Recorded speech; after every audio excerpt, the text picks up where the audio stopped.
Salut à tous, aujourd'hui on va parler d'équipement sur Rise of Kingdom. Alors si personne veut ressembler à cette photo, va falloir avoir certaines bases dans l'équipement, parce que honnêtement, sur Rock, certains comptes donnent exactement cette impression. Tu regardes la marche, tu dis bizarre, il y a des choses qui vont pas, et puis tu regardes le gear, et là tu te dis oh là là, quelle horrible chose. Donc si vous voulez éviter que votre équipement ressemble à ce chien en pleine crise d'identité, cette vidéo elle est faite pour vous. Aujourd'hui, on va voir comment réfléchir correctement à l'équipement et quelle erreur éviter et surtout comment construire quelque chose de cohérent selon votre troupe, votre compte et votre spending. Mais avant de parler des builds pour l'infanterie, la cavalerie, les archers ou encore les sièges, on va commencer par la base, les statistiques. Parce que souvent les joueurs regardent les équipements et voient quelques bonus, ne comprennent pas vraiment que les statistiques représentent, ni pourquoi certaines sont plus importantes que d'autres selon la marche jouée. Donc au début de cette vidéo, on va prendre quelques minutes pour revoir ensemble quelques grandes stats que vous allez retrouver sur les équipements. Les stats classiques sur les équipements seront l'attaque, la défense et la santé. On considère que la santé est mieux que la défense, qui elle-même est mieux que l'attaque. Certains vieux joueurs vous répondront ça en boucle, en boucle, en boucle. Sauf que depuis quelques mises à jour, dans la méta de la saison de conquête, l'attaque et la défense reviennent un peu à égalité, mais la santé reste toujours au devant. Vous allez voir apparaître aussi quelques stats qu'il va falloir que je vous explique un petit peu avant de commencer. Ici, on va parler des dégâts de compétences, les dégâts totaux et enfin les counters damage. Pour les dégâts de compétences, c'est très simple. Ça rajoute des pourcentages de dégâts à votre compétence. Faut pas aller plus loin, c'est assez simple de compréhension. Les All Damage sont des dégâts qui seront pris sur vos dégâts blancs, donc les dégâts quand vous attaquerez, et les dégâts de compétence. Donc on considère que les All Damage sont mieux que les dégâts de compétence. Et enfin les Counter Damage. Les Counter Damage, c'est les dégâts que vous faites lorsque une troupe vous tape. Pendant un tour de combat, vous infligez tous les deux des dégâts blancs. Et les counter damage sont les dégâts que vous renvoyez à la troupe adverse. Cette statistique-là, hormis en garnison, elle est quand même mise moins en avant, car sur le field, ce qui prime, c'est souvent les dégâts qu'on met lorsqu'on fait des compétences ou des dégâts blancs, et rarement lorsqu'on inflige des counter damage. Une fois que ces notions seront claires, on pourra beaucoup mieux comprendre comment construire un bon set et être bon sur le field. Donc, on va commencer par parler tout d'abord de manière globale des équipements, pour ensuite parler de l'infanterie, de la cavalerie, des archers, puis des sièges. Et à la fin de la vidéo, je parlerai aussi des cas un peu plus spécifiques, comme les commandants de leadership, ainsi que l'équipement pour la garnison et les rallyes. Je vais essayer de vous mettre en bas de la vidéo les timestamps pour que vous puissiez aller directement sur votre emplacement qui vous intéresse. Donc, on va commencer avec l'équipement de manière globale. Avant de rentrer dans chaque type de trou spécifique, il faut d'abord comprendre une chose. Sur Rise of Kingdom, l'équipement ne se juge pas uniquement à sa rareté. Beaucoup de joueurs voient une pièce dorée, pensent automatiquement que c'est forcément le bon choix, mais en réalité, une pièce n'est bonne que si elle a du sens dans votre build. Ce qui compte dans la cohérence globale, il faudra toujours regarder le type de troupe jouée, le rôle de votre marche, le niveau de votre compte, le budget que vous attribuez à votre compte et surtout la synergie entre les pièces. Une erreur très fréquente, c'est de vouloir mettre les meilleures pièces possibles sans réfléchir à la logique globale. Et au final, on se retrouve avec un set un peu mélangé, cher quand on avait les moyens de se permettre d'avoir des pièces chères et parfois impressionnants. Et on complète finalement avec des pièces qui sont beaucoup moins bonnes parce que on a mal géré son économie et on n'a pas voulu avoir du sens dans son build. Un autre point important, c'est que tout le monde n'a pas besoin du même équipement. Un joueur free-to-play, un low spender, un gros spender ne vont pas avancer au même rythme ni faire les mêmes choix. Il faut donc construire un équipement en selon ses moyens et ses priorités. Le plus important dans le jeu, c'est de ne pas gaspiller les matériaux, les plans, les accessoires et le temps passé à build quelque chose que vous finirez par regretter. Donc, avant même de parler d'infanterie, de cavalerie et d'archers, retenez bien cette idée. Un bon équipement, ce n'est pas un équipement qui coûte cher, c'est un équipement qui est cohérent. On va donc commencer avec le stuff de l'infanterie. Alors, pour l'infanterie, il y a un chemin assez classique à suivre. Il faut rappeler quand même que l'infanterie est considérée quand même comme la marche la plus free-to-play slash low spender friendly. Elle est assez facile à mettre en place, coûte très peu cher et la plupart des pièces sont assez faciles à avoir. On parle aussi de plans faciles à avoir. Donc la première étape, au stage 1, on va considérer que là c'est le minimum requis pour pouvoir se permettre de jouer la marche et de ne pas complètement se faire démolir sur le field. Le stage 1 nous permet d'avoir pas mal de marche speed qui est souvent clé en infanterie car vous avez de base une marche assez lente. Au stage 2, vous aurez des pièces un peu clés qui changent pour obtenir certaines statistiques qui sont plus intéressantes. On voit que du stage 1 au stage 2, on va délaisser l'attaque pour pouvoir avoir plus de santé et plus de défense, qui sont des stats plus intéressantes. On note aussi que le bouclier bleu d'infanterie est un très bon équipement, ainsi que le pantalon qui donne tous les deux de la santé. Ces deux équipements, c'est pour ça qu'on peut se permettre de les garder un peu plus longtemps, même s'ils sont pas très rares. Ils ont des stats qui sont très intéressantes et qui peuvent perdurer concrètement dans le temps. Et quand on arrive au stage 3, on obtient plusieurs variantes possibles. Alors, le premier stuff que je vous présente, celui du stage 3, il vous permet d'avoir de la marche speed en fait. Parce que vous avez les 4 pièces du set. Et ces 4 pièces du set vous donneront 10% de marche speed. Donc on rappelle quand même que la marche speed sur l'infanterie c'est quand même ultra important et ça vous permettra de ne pas avoir une marche comparée aux autres qui est vraiment beaucoup plus lente. Donc si vous comptez jouer de l'open field pur, je vous recommande fortement de prendre ce stuff là. D'autres variantes sont possibles. Et là, ça va nous demander un peu plus de réflexion. Donc, il y a deux variantes possibles avec, comme vous pouvez voir, le casque et le marteau de KVK. Donc, bien évidemment, si vous comptez jouer une des deux variantes, ne craftez pas ni le casque légendaire, ni le bouclier légendaire, car vous allez les changer de toute façon si vous comptez jouer celui-là. Ce qui change entre les deux stuffs, ça va être concrètement l'accessibilité au plan. On peut voir que sur le stuff, le deuxième stuff que je vous présente, donc celui-là, on a des bottes et des gants du set, alors que sur l'autre, on a les bottes et les gants du coffre. Niveau statistique, ce qui change, c'est très peu de choses. On va échanger 2% de défense globale. Je vais vous recommander, selon votre spending, un des deux stuff. Si vous avez qu'un seul stuff infanterie à faire et que vous voulez jouer de l'open field, ce n'est même pas les deux que vous devez aller. Vous devez absolument aller sur celui-là. Si jamais vous avez plusieurs stuff infanterie à vouloir faire et que vous comptez jouer deux stuff infanterie avec deux marches infanterie, je vous recommande d'en avoir un de chaque. Pourquoi un de chaque et pas prendre deux fois celui avec la marche speed? Pour la simplicité d'obtenir les plans. Les plans vont pas être simples à obtenir et plus vous avez de plans différents à obtenir, plus vous avez de chances d'en avoir. Dans cette même logique, je vous recommande de prendre le dernier stuff si jamais vous êtes un low spender ou free-to-play ou un mid-spender qui décide de pas spécifiquement mettre beaucoup d'investissement dans les équipements. Parce que le gant et les bottes sont des objets facilement droppables. Le gant un peu moins que les bottes, mais les bottes à chaque fin de KVK vous aurez un plan. Ce qui vous permettra de les monter bien plus facilement par la suite.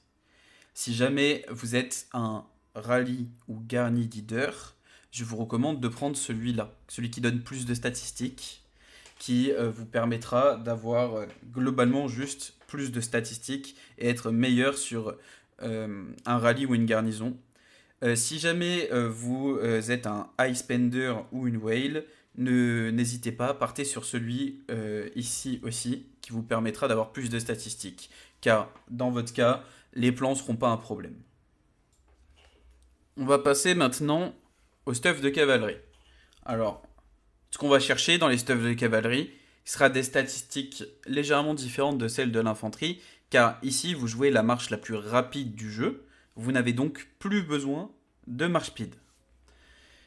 Pour moi, le stuff cavalerie, c'est un peu le stuff le plus simple à avoir, car il n'y a pas beaucoup d'options. Vous pouvez difficilement vous tromper, car il y a vraiment une bonne option et l'autre est vraiment moins bien que les autres.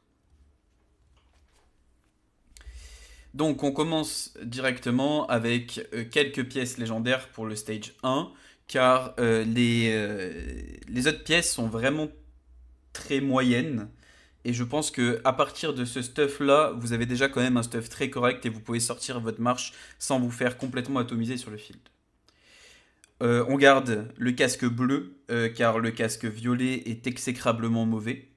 Mais l'arme violette, le torse et le pantalon violet sont des très bons choix qui peuvent permettre d'avoir une marche très correcte, le temps d'avoir les matériaux et les plans nécessaires pour pouvoir jouer. Sur le stage 2, on va changer juste quelques pièces pour avoir le début du set et donc bénéficier du bonus. Donc on peut noter sur le stage 2 qu'on a préparé notre stuff volontairement pour accueillir une arme de KVK et un casque de KVK. Donc on voit au stage 3 bien évidemment qu'on passe sur un full stuff avec le casque et l'arme de KVK comme je vous avais dit. Je précise bien évidemment que c'est le seul stuff cavalerie jouable en haut niveau. Les autres stuff de cavalerie seront vraiment mais vraiment moins bons que celui-là. À faire attention sur cette marche quand vous serez plus haut niveau, de ne pas trop monter les bottes. Pas après l'iconique de niveau 3, car à partir de l'iconique de niveau 4, vous allez débloquer un bonus de marche speed, et à l'iconique de niveau 5, encore de la marche speed. C'est des stats qu'on veut éviter d'obtenir sur une marche cavalerie, car elle ira de toute façon plus vite que vos autres marches déjà. Il est donc par conséquent pas nécessaire de lui rajouter encore de la marche speed, à part pour creuser l'écart. Et je vous assure qu'en open field, quand vous allez avoir plusieurs marches, la différence de marche speed que vous aurez se fera vraiment ressentir et vous handicapera plus qu'autre chose. On va maintenant passer au stuff archer. Là, on va rentrer dans un domaine qui est un peu plus compliqué, car il y a plusieurs possibilités de stuff et d'arrangement selon votre niveau de spending, votre volonté de jouer et quel style vous voulez avoir sur l'open field. Donc pour les archers, on va commencer avec une base un peu classique, avec un peu du violet, l'arme qui est très correcte, le casque qui tient la route et l'équipement bleu qui est une bonne base. Sur le stage 2, on va passer sur un torse et un gant du set. Et pourquoi pas un casque qui reste toujours le même, l'arme qui reste toujours le même, et la tassette qui rentre dans ce set, qui est très correcte. On parle ici de la tassette qui donne pas le bonus, parce qu'on a le bonus avec les bottes et le casque. Et c'est là où ça va commencer à rentrer un peu dans la difficulté, car il y a plusieurs sets possibles une fois que vous avez plusieurs légendaires. Donc il y a la continuité logique du stage 2, où on fait le full set archer, qui va nous donner le bonus de 6 pièces, avec la santé et le skill de mage, comme on a vu au début, qui sont des statistiques très intéressantes. Ce stuff a quelques inconvénients. Déjà, principalement, il donne moins de stats que celui avec l'arme et le casque de KVK. Il coûte très cher en gemmes parce que toutes les pièces sont obtenables par des événements qui coûtent des gemmes. Et vous allez donc difficilement avoir des plans. Ce stuff est énormément revenu dans la méta depuis que l'attaque a été changée. Ce stuff donne beaucoup plus d'attaque que les autres stuff et était donc considéré comme moins bon dans le passé. C'est plus le cas maintenant, il est considéré comme très correct, voire même meilleur selon la marche que vous jouez, notamment avec QSH, qui sera un commandant débloquable en SOC. Les variantes possibles. Je vais vous proposer ici 3 variantes de stuff qui vous permettront de choisir selon ce que vous avez comme plan ou comme spending pour vous adapter. Donc vous avez la variante 2-2-2. Vous avez certainement dû entendre ce nom si vous cherchez un petit peu. 2-2-2 parce qu'il y a 2 pièces du set de KVK, 2 pièces du set archer et 2 pièces du set de leadership. Alors, pour moi, c'est le meilleur stuff archer. Mais il est très cher en matériaux, très cher en plan, et il va être difficile à monter à la fin. Quand vous aurez besoin d'obtenir des plans, il sera coûteux pour vous. Les pièces de KVK, elles coûtent cher à craft, mais en termes de statistiques, c'est juste le meilleur stuff. Il y a une autre alternative, plus free-to-play, plus low spender, ou quelqu'un qui tout simplement veut pas investir autant de gemmes ou de matériaux dans une marche archer. Ici, on va préférer jouer le torse dropable dans les clés et le gant dropable dans les clés. On peut voir que la différence en stats, elle n'est pas si conséquente que ça. Parce qu'on va gagner 1% de santé en plus et on va perdre 2,5 d'attaque comparé au stuff du dessus. Je recommande ce stuff plus axé pour les free-to-play / low spender car la facilité d'obtenir les plans du gant et du torse dans les clés vous permettront de monter bien plus facilement ce stuff. Il existe une autre variante possible qui pour moi est pas la meilleure du tout, mais je dois vous en parler parce qu'il existe et il peut faire des ravages. Ce stuff, il revient énormément au jour depuis le changement de l'attaque, car il donne énormément d'attaque et très peu de santé. Vous voyez, vous gagnez énormément aussi de skill damage. Le but, c'est vraiment d'être un glace canon et de faire énormément de dégâts. Le problème de Stuff, c'est qu'il est très peu permissif, dans le sens où si vous faites une erreur, vous allez prendre le focus et vous allez vraiment le sentir de ne pas avoir de santé. Donc il est très très bien, jusqu'à que vous faites une erreur. Et là on va rentrer sur mon chouchou, le Stuff Siège. Pour le Stuff Siège, on va commencer d'abord avec les personnes qui veulent rien investir dedans. Et uniquement des os. Donc si vous voulez investir uniquement des os et quand même pouvoir sortir une marche siège, vous pouvez utiliser l'équipement de base de récolte. Il faut bien penser juste à le crit en ingénieur, ce qui n'est pas instinctif au premier coup, mais rassurez-vous, ça vous donnera les stats nécessaires pour pouvoir faire que la marche soit sortable et que vous fassiez quand même pas atomiser sur le field. Ce stuff, il reste quand même limité. Mais après, pour zéro investissement, ça fera clairement le taf. Si jamais vous voulez investir un petit peu dans une marche siège, je vous recommande de passer directement au stage 2.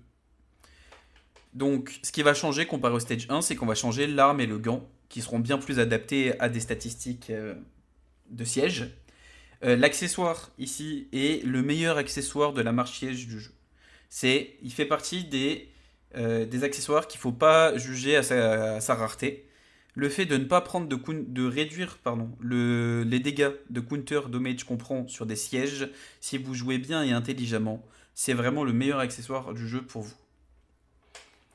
Donc, si jamais vous voulez investir dans une marche siège classique, mais que c'est juste temporaire, par exemple, et que vous voulez pas investir dans des pièces légendaires ou quoi que ce soit, et que vous voulez juste profiter sur un KVK ou sur un timing intéressant de jouer une marche siège, vous pouvez passer sur le full epic, qui vous coûtera certes cher en matériaux pour l'instant, mais vous pourrez de toute façon le démonter plus tard pour récupérer vos matériaux et celui-là vous coûtera uniquement que de l'or. Donc je sais pas si vous avez remarqué, mais les stuffs de siège donnent plus de stats que les autres stuffs en général. C'est normal, parce que les sièges se font contrer par tous les types d'unités. Donc il faudra bien faire attention à rien, à bien rester derrière et bien faire attention à votre position si jamais vous voulez jouer une marche de siège, sous peine de remplir assez vite votre hôpital. Et ici, au stage 4, on arrive à un niveau où vous êtes soit un main siège et passionné par les sièges, soit vous êtes complètement fou. Il n'y a pas d'entre-deux. Ici, ça va vous coûter des gemmes, ça va vous coûter énormément de matériaux, mais on parle du stuff qui donne le plus de stats du jeu. Euh, à pas hésiter si jamais vous voulez jouer vraiment siège à fond.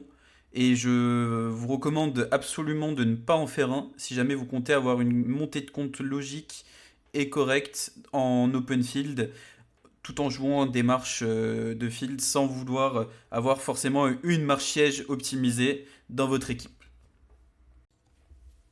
Je vais maintenant faire un petit détour sur une partie des stuffs qu'il faudrait éviter, sauf si vous êtes vraiment dans un cas très précis et spécifique des nécessités de votre royaume.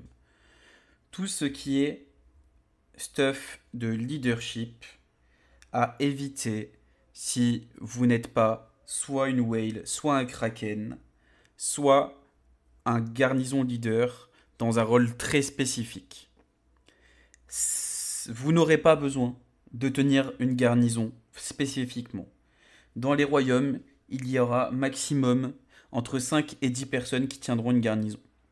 Si vous ne faites pas partie de ces gens-là, n'allez pas sur un stuff optimisé pour votre garnison. La meilleure réponse à une attaque sur votre ville sera toujours et toujours une bulle. L'investissement dans un stuff uniquement pour la garnison vous coûtera bien trop cher et vous mettra bien trop en retard comparé aux autres joueurs de votre royaume. N'allez pas dessus. Il en va de même pour le rallye, et même pour le rallye, j'ai envie de vous dire que c'est encore pire. Parce que au moins stuff garnison, vous le laissez sur votre mur, et vous pouvez avoir un semblant de penser être tranquille. Un stuff de rallye, explicitement fait pour le rallye, si vous ne faites pas de rallye, ça ne sert à rien. Pour conclure, l'équipement sur Rise of Kingdom doit toujours être pensé avec une seule idée en tête, la cohérence. Que vous jouiez infanterie, cavalerie, archer ou siège, il ne faut pas juste regarder la rareté des pièces, il faut regarder le rôle de la marche, la logique du build, vos priorités et la rentabilité de votre investissement. C'est encore plus vrai pour les cas spécifiques comme les commandants de leadership, la garnison ou les rallyes.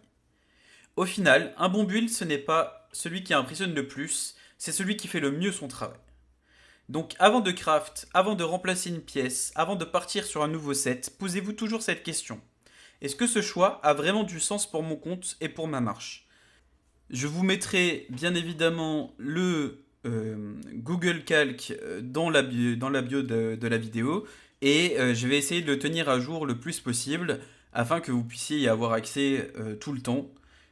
Si jamais vous avez des questions dessus, n'hésitez pas à me les envoyer et n'hésitez pas à écrire dans les commentaires qu'est-ce qui vous intéresserait comme prochaine vidéo. C'était tout, c'était Quack, à bientôt.